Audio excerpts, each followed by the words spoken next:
नमस्कार, मी पंढरनाथ ठोंबरे आपलं स्वागत करतो. आपलं चॅनल नक्की सबस्क्राईब करा, शेअर करा, लाईक करा आणि आपली प्रतिक्रिया ही नक्की कळवा. विधानसभेच्या निवडणुकीला जवळपास पावणे दोन वर्षाचा कालावधी होतो आहे आणि लोकसभेच्या निवडणुकीलाही जवळपास दोन वर्षाचा कालावधी पूर्ण झालेला आहे. येत्या 3 वर्षामध्येच लोकसभेच्या निवडणुका लागणार आहे आणि त्यानंतर पुन्हा विधानसभेच्या निवडणुका होणार आहेत. आणि हे सर्व राजकीय हालचाली आतापासूनच सुरू झालेल्या आपल्याला महाराष्ट्रापासून केंद्र पातळीपर्यंत दिसते. कारण भाजपामध्ये नुकतंच जे आम आदमी पार्टीचे जे काही खासदार आहेत 6-7 त्यांनी भाजपामध्ये जाण्याचं ठरवलेलं आहे. आम्हाला आम आदमी पार्टीमध्ये आम्हाला जे काम करायचं आहे ते आम्हाला करता येत नाही, आम्ही योग्य ठिकाणी नाही असा आरोप करत राघव चड्डा यांनी भाजपमध्ये प्रवेश केला. आणि आता राज्यामध्येही तेच दिसतं आहे. बच्चू कडू यांनी नुकताच शिंदे सेनेमध्ये प्रवेश केला आणि हे सत्र आता येत्या 2-3 वर्षामध्ये आपल्याला महाराष्ट्राबरोबरच भारतामध्ये सर्वत्र दिसणार आहे. जे लोकसभेचे आणि विधानसभेचे जे इच्छुक दावेदार आहेत, तगडे उमेदवार आहेत, ते त्यांचा राजकीय प्रवेश आता आपल्याला सर्वत्रच दिसणार आहे. आयाराम गयारामाचे प्रवेश हे आपल्याला येत्या 2 ते 3 वर्षात मोठ्या प्रमाणावर दिसतील अशी परिस्थिती आता सध्या राज्य पातळीपासून तर देश पातळीपर्यंत आहे. यामध्ये महत्त्वाचा मुद्दा म्हणजे महाराष्ट्राचा विचार करता सध्या महायुतीचं सरकार आहे आणि विरोधामध्ये महाविकास आघाडी आहे. महायुतीमध्ये राष्ट्रवादी काँग्रेस, अजित पवार गट, एकनाथ शिंदे यांची शिवसेना आणि भाजप हे सध्या तिघांची महायुती आहे आणि ते सत्तेमध्ये बसलेले आहे.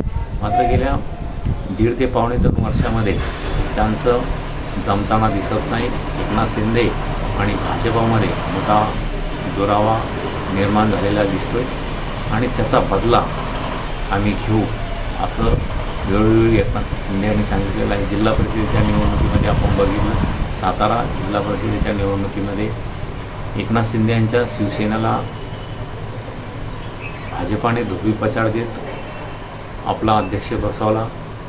संभाजीनगरमध्ये तीच परिस्थिती झाली आणि त्याचा बदला घेतल्याशिवाय आम्ही शांत बसणार नाही असं एकंदरीत शिंदेसेना सांगते. आणि त्याच्यात शिंदे सेनेतली जी खतखत आहे ती वेळोवेळी आमदारांच्या माध्यमातून, एकनाथ शिंदे यांच्या माध्यमातून, त्यांच्या स्टेटमेंटच्या माध्यमातून येताना दिसते आणि त्याची तयारीच एकनाथ शिंदे यांनी आतापासून सुरू केल्याची दिसते.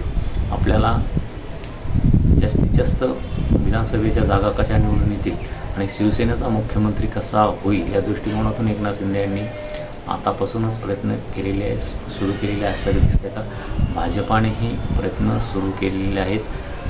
त्यामुळे एकनाथ शिंदे यांनी नुकतंच एक स्टेटमेंट केलेलं आहे की आपण कोणाचा कधी कार्यक्रम करू हे कार्यक्रम करणाऱ्याला समजत नाही असं त्यांचं स्टेटमेंट आहे. त्यामुळे भाजपाचा ते कसा कार्यक्रम करतायत हे येत्या काळात आपल्याला दिसेलच. की भाजपच त्यांचा कार्यक्रम करत आहे हेही येत्या काळात आपल्याला दिसेलच. मात्र एकनाथ शिंदे यांना गेल्या वेळेस मुख्यमंत्री व्हायचं होतं. मुख्यमंत्रीपद दिलं नाही तर त्यानंतर गृहमंत्रीपद तरी मिळेल अशी अपेक्षा होती. त्यानंतर पालकमंत्रीपदावरूनही भाजपामध्ये आणि एकनाथ शिंदे यांच्यामध्ये बऱ्याच मोठ्या प्रमाणावर वाद झाले. त्यानंतर जिल्हा परिषद पंचायत समितीच्या निवडणुकीमध्येही अनेक ठिकाणी वाद झाले. या सर्वाचा एकत्रित जो स्फोट आहे तो आता येत्या काही दिवसात, येत्या काही वर्षामध्ये आपल्याला दिसेल. त्यामुळे येणाऱ्या लोकसभा विधानसभेच्या निवडणुकीच्या दृष्टिकोनातून दोन्ही पक्षाची तयारी आपल्याला दिसते. आता यामध्ये अजित पवार यांच्या राष्ट्रवादी गटाचं जे धोरण आहे ते जो पक्ष सत्तेत जाईल त्या पक्षाबरोबर अजित पवार यांचा गट जाण्याची शक्यता जास्त राहणार आहे. त्यामुळे त्यांनी आपली भूमिका ही गोलमाल ठेवल्याची दिसते. त्यांनी शरद पवार यांचा जो वारसा आहे तो पुढे चालू ठेवल्याचं आपल्याला दिसतं आहे. अशी राजकीय परिस्थिती त्यांची आहे. कोणाच्या विरोधात स्टेटमेंट करत नाही आणि भाजपाला आणि एकनाथ शिंदे यांच्यासोबत चांगले संबंध त्यांनी ठेवलेले आहे आणि महाविकास आघाडीमध्येही वेळ आल्यास ते सहभागी होऊ शकतात अशी परिस्थिती त्यांनी ठेवलेली आहे. कारण मुस्लिम वर्ग त्यांच्यासोबत कनेक्ट राहावा यासाठी त्यांनी विधान परिषदेची जागा ही मुस्लिम समाजाला दिलेली आहे. त्यामुळे एकंदरीत राजकीय परिस्थिती पाहता